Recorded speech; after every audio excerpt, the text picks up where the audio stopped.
రెండో పేతురు పత్రిక 2వ అధ్యాయము. దేవదూతలు పాపము చేసినప్పుడు దేవుడు వారిని విడిచిపెట్టక పాతాళ లోకమందలి కటిక చీకటి గల బిలములలోనికి త్రోసి తీర్పుకు కావల్లో ఉంచబట్టుకు వారిని అప్పగించిన. ఆ విధంగా దేవదూతలు పాపము చేసిన విడిచిపెట్టల, మరియు పూర్వకాలం ముందున్న లోకమును విడిచిపెట్టక భక్తిహీనుల సమూహం మీదకి జల ప్రళయమును రప్పించి వారందరినీ తుడిచివేసినాడు, ఒక్క నోహును వారి కుటుంబమును తప్ప. అదేవిధముగా మరియు ఆయన సొదొమ గొమొర్రా పట్టణములను భస్మము చేసి ముందుకు భక్తిహీనులకు వారికి వాటిని దృష్టాంతంగా ఉంచుటకై వాటికి నాశనం విధించినాడు. ప్రియ సహోదరి సహోదరుడా, ఎవరిని విడిచిపెట్టలా. పాపము చేసిన వారిని ఎవరిని ఆయన విడిచిపెట్టడం. అయితే పాపిని ప్రేమించినాడు. కావున ఈ సమయంలో నీతో నాతో మాట్లాడుతున్నాడు. ఈ అనుకూల సమయంలో నీవు ఆయన మాట వినగలిగితే గొప్ప బాధ్యత. వినకపోతే నిర్లక్ష్యముగా ఉంటే ఆ దినమున నిన్ను నన్ను కూడా విడిచిపెట్టాడు. దేవదూతల కంటే నీవు నేను గొప్పవారిమి కాము. అయితే ఎప్పుడు క్రీస్తు వారి రక్తంలో కడగబడి క్రీస్తు వారితో అంటగట్టబడి దేవుని పరిశుద్ధతను దేవుని నీతిని పొందితే గొప్పవాడి మహా గొప్ప బాధ్యత పొందుతావు. దేవదూతల సమూహంలోనికి, రాజులైన యాజక సమూహంలో, పరిశుద్ధ జనాంగంలో కూర్చుంటావు, వారి ప్రక్కన కూర్చుంటావు. ప్రియ సహోదరి సహోదరుడా, ఆ గొప్ప బాధ్యత ఇవ్వాలని ఆయన నిన్ను నన్ను ప్రేమించినాడు.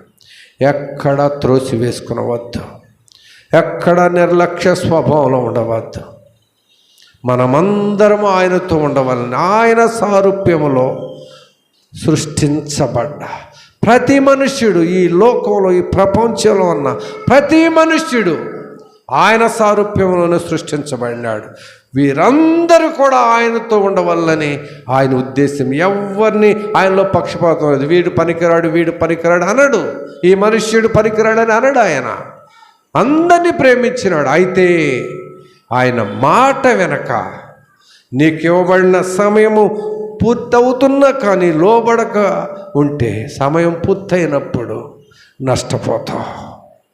ప్రియ సహోదరి సహోదరుడా, ఎవరిని ఆయన నష్టపరచటానికి ఇష్టపడలేదు. ఎవ్వరు నిత్య నరకం పాలవటానికి ఇష్టపడలేదు. అందరూ ఆయన రాజ్యంలో ఉండవల్లని ఆయన ఒక్కగానొక్క కుమారుణ్ణి ఈ లోకంలోనికి పంపినాడు. ఎలా వచ్చినాడు ఆయన కుమారుడు? మనుష్యుని పోలికగా పుట్టి దాసుని స్వరూపము ధరించుకుని తను తాను రిక్తునిగా చేసుకున్నాడు. ఆకారమందు మనుష్యునిగా కనపడినాడు. సహోదరి సహోదరుడా, ఎంతగా విధేయత చూపినాడంటే మరణము పొందునంతగా, అనగా శిలువ మరణము పొందునంతగా విధేయత చూపినాడు. కేవలము నిన్ను నన్ను రక్షించుకొని నా పాపమును క్షమించి ఆయన రాజ్యంలో కూర్చుండబెట్టడానికి ఇష్టపడినాడు. ఆయనకు వ్యతిరేకమైన స్వభావాన్ని తీసివేసుకో. ప్రియ సహోదరి సహోదరుడా, నీ హృదయం అనే తలుపు ఎద్ద నిలబడి ఆయన తట్టుచూ ఉన్నాడు. తలుపు తీయగలవా? తలుపు తీయటం అంటే నీ పాపమును ఒప్పుకొనగలవా? పాపమును ఒప్పుకుంటేనే ఆయన లోపలికి రాగలడు. లేకపోతే తలుపు ఎద్ద నిలబడి తట్టుచూ ఉంటాడు. ఎంతసేపు నిలబెడతావు? ఎంతకాలం నిలబెడతావు? ఎన్ని సంవత్సరాల నుంచి దేవుని సన్నిధిలోనికి వస్తున్నావు? ఎన్ని సంవత్సరాల నుంచి భక్తులు వచ్చుకుంటున్నావు? లేకపోతే ఎన్ని సంవత్సరం అయినది నీ భూలోకం మీదకు వచ్చి? ప్రియ సహోదరి సహోదరుడా, ఎందుకు ఆయన నీ కొరకు రక్తమంతా చిందించినది? ఎందుకు ప్రాణము ధారపోసినది? నిన్ను విడిపించటానికి కాదా? నిన్ను నిత్య సంతోషభరితునిగా భరితురాలుగా చేయటానికి కాదా? ప్రియ సహోదరి సహోదరుడా, కొంచెమైనను యోచన కలిగి ముందుకు వెళ్ళే వ్యక్తివైతే నీ జీవితంలో గొప్ప బాధ్యత. ఆయన నిన్నేమి కోరటం లేదు. నీ హృదయాన్ని అడుగుతూ ఉన్నాడు. ఆయనకి ఏమీ నీ నుండి అవసరం లేదు, నీ హృదయం అవసరం. నీతిని అనుసరించి జీవించు, యథార్థముగా ప్రవర్తించు, ఆయన ఆజ్ఞలను, ఆయన కట్టడలను, ఆయన విధులను గైకొను, ఆయనతో సహవాసం చేయి. ఆయనకు వ్యతిరేకమైన ప్రతి స్వభావమును ఒప్పుకుని విడిచిపెట్టు. ప్రియ సహోదరి సహోదరుడా, ఆయన రాజ్యంలో ఉంటాం. మనమందరము నిత్య సంతోషంలో ఉండవల్లని ఆయన ఉద్దేశించినాడు. అయితే ఎలాంటి స్వభావంలో ఉన్నావు? నీ స్వభావములు దేవునికి వ్యతిరేకమైన ఏ స్వభావం నిన్ను ఏలుతూ ఉన్నది పరిశీలన చేసుకో. ఆయన సమస్తం ఎరిగి ఉన్నవాడు. నీకు నీ స్వభావాలన్నీ తెలుసు. ప్రియ సహోదరి సహోదరుడా, ఆయన కనబడకుండా నీవు నేను దాగలే. ఆయన ప్రతి ఒక్కరి అంతరంగ హృదయాన్ని ఎరిగి ఉన్నవాడు. నీకు తలంపు పుట్టక మునుపే ఆయన ఎరిగి ఉన్నాడు నీ తలంపును. నీవు తల్లి గర్భంలో నీవు రూపింపబడక మునుపే ఆయన నిన్ను ఎరిగి ఉన్నాడు. ప్రియ సహోదరి సహోదరుడా, ఆయనకు అన్నీ తెలుసు. అయితే నీవు ఒప్పుకుని విడిచిపెడితే నిన్ను బట్టి ఆయన సంతోషించేవాడే. పాపి పశ్చాత్తాపడినప్పుడు పరమందలి దూతలు సంతోషించేవారే. ఆయన సంతోషిస్తాడు. ఒక పాపి తన పాపం ఒప్పుకుని విడిచిపెట్టి మారు మనసు పొందినప్పుడు పరలోకంలో దూతలు, దేవుని దూతలు గంతులు వేస్తారట. ఈ మనుష్యుడు రక్షింపబడినాడు, ఈ మనుష్యుడు నా బిడ్డ, నా రక్తంలో కడగబడినాడు. ఎంత సంతోషం! ఆయన మాట వెనుక ఇంకను నువ్వు పాపపు ఊబిలో చిక్కబడే వ్యక్తి అయితే, ఇంకను లోబడలని స్వభావంలో ఉండే వ్యక్తి అయితే, ఇంకను ఆయన మాట వినకపోవటం నీకు వాడుకైతే, ఈ దినమున ఆయన దుఃఖిస్తూ ఉన్నాడు. ఆయన జాలి కలిగిన హస్తములు నీ వైపు నా వైపు చాపుతూ నిన్ను నన్ను బ్రతిలాడుతూ ఉన్నాడు. ప్రార్థన చేసుకుందాం. ప్రియ సహోదరి సహోదరుడు, మోకరించు. ఏ స్వభావం నిన్ను ఎలుతూ ఉన్నది? ఎలాంటి స్థితిలో నీవు నెట్టివేయబడినావు? ఎలాంటి స్థితిలో పడిపోయినావు? శత్రువు ఏ స్వభావం నీ ముందు పెట్టినది? శత్రువు ఏ ఎరతో నిన్ను జల్లించినది? శత్రువు ఏ స్వభావం పెట్టి నిన్ను బంధించినది? ఇంకను నోహ దినముల్లో ఉన్న మనుష్యుల వల్లే దేవుని మాటలు వెర్రితనముగా ఉన్నవా? సిలువను గుర్చిన వార్త వెర్రితనముగా ఉన్నదా? ఇంకను హేళన చేసే స్వభావంలో ఉన్నవా? ఇంకను లోబడనులని స్వభావంలో ఉన్నవా? ఇంకను లోకంలో తినుచు త్రాగుచు పెళ్లి చేసుకొనుచు పెండ్లికిచ్చుకొనుచు లోకపు తలంపులతోనే కాలం గడిపే వ్యక్తివిగా ఉన్నావా?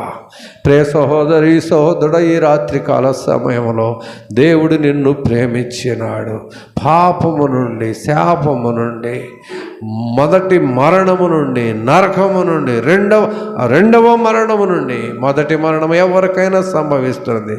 పాపము నుండి, శాపము నుండి, రెండవ మరణము నుండి, అనగా నిత్య నరకము నుండి విడిపించటానికి ఆయన ఇష్టపడి నీ యొద్దకు వచ్చినాడు. నీ హృదయం అనే తలుపు యొద్ద నిలబడి తట్టుచూ ఉన్నాడు. ఆయన పరలోకంలో నుండి దిగి భూలోకంలోనికి వచ్చినాడు. నిన్ను ప్రేమించినాడు. లోబడనులని ప్రజల వైపు దినమంతయు నా చేతులు చాపుచూ ఉన్నాను. ప్రియ సహోదరి సహోదరుడా, ఆయన జాలి కలిగిన హస్తములు నీ వైపు చాపబడినవి. ఆయన నీ తలుపు యొద్ద నిలబడి తట్టుచూ ఉన్నాడు. నిన్ను బ్రతిలాడుచూ ఉన్నాడు. ప్రియ సహోదరి సహోదరుడా, తలుపు తెలవగలవా? అనగా నీ లోట్లన్నీ ఆయనకి చెప్పగలవా?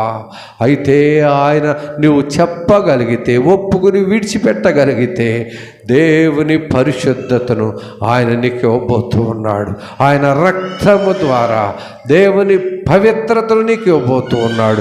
దేవుని యొక్క నీతిని నీకు ఇవ్వబోతూ ఉన్నాడు. ఎంత గొప్ప భాగ్యత!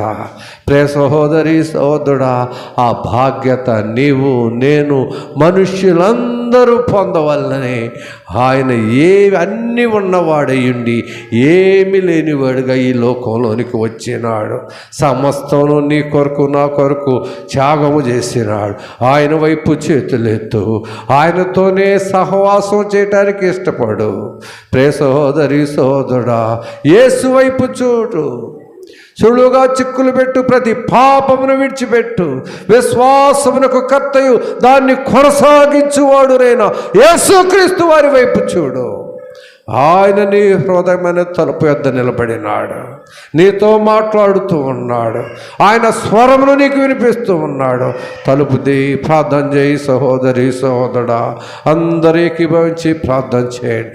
అందరూ నోరు తెరిచి ప్రార్థన చేయండి. ప్రతి ఒక్కరు కొద్ది నిమిషములు ప్రార్థనలో గడుపుదాం. అందరూ ఏకీభవించి, ప్రభువా నేను ఇలాంటి వ్యక్తిని, ఆయనను మీరు నన్ను ప్రేమించి ప్రభువా ఈ గొప్ప భాగ్యత ఇవ్వటానికి ఇష్టపడినారు. ఆశించే వారిలో ఉండవద్దు. ప్రభువా ప్రభుని మిమ్మల్ని పిలిచి నా ఇష్టానుసారముగా జీవించే స్థితిలో నేను ఉండవద్దు. సొంత మార్గాన్ని ఏర్పాటు చేసుకునవద్దు. యేసు ప్రభువా, మీరు నా కొరకు ఈ లోకంలోనికి వచ్చి మీరు ఏర్పరిచిన ఆ పరిశుద్ధ మార్గంలో, ఆ రాజ్య మార్గంలో పయనించుటకు నాకు నేర్పవా. ఆ రీతిగా నన్ను సిద్ధపరచవా. ప్రార్థన చేయి సహోదరి సహోదరుడా. ఎవరైనా సరే, స్త్రీల్లో కానీ పురుషుల్లో కానీ ప్రార్థన ప్రారంభించండి. చిన్న చిన్న ప్రార్థనలు 5-6 చేద్దాం. సమయం ఉన్నది. నోరు తెరిచి ప్రార్థన చేయండి. మొదటిగా ఎవరో ఒకరు ప్రార్థన స్టార్ట్ చేయండి. లోతుగా హృదయాన్ని త్రవ్వుకొని దేవునికి అప్పగిద్దాం మన హృదయాన్ని. ఆయన వైపు చేతులు ఎత్తుదాం. ఆయన రక్తము నీలో నాలో ప్రవహించునంతగా, ఆయన రక్తము నిన్ను నన్ను కడుగునంతగా పశ్చాత్తాపడు.